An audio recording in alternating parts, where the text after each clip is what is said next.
Hello বন্ধুরা, দেখো আমি আমার বান্ধবীর বাড়ি এসছি। ওর মেয়ে এখন আমাদের আলু কাবলি বানিয়ে খাওয়াবে। দেখো ওর মেয়ে নিজের হাতে টুকি টুকি করে কত সুন্দর করে কেটেছে। দেখো কি কি দিয়েছিস মনে এর মধ্যে?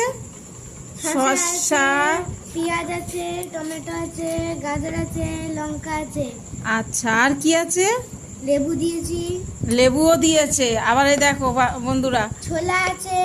ও আচ্ছা, এই দেখো কাঁচা ছোলাও দিয়েছে। আলু কাবলি তৈরি হচ্ছে। এই যার একটু ছোলা দিয়ে দিই।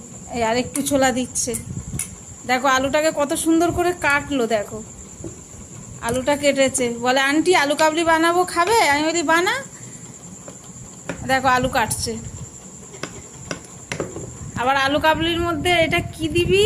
জলজিরা। ও আচ্ছা, দেখে নাও বন্ধুরা, জলজিরা দেবে। জলজিরা দিয়ে আলু কাবলিটাকে রেডি করবে। আর এর মধ্যে আর কি পড়বে?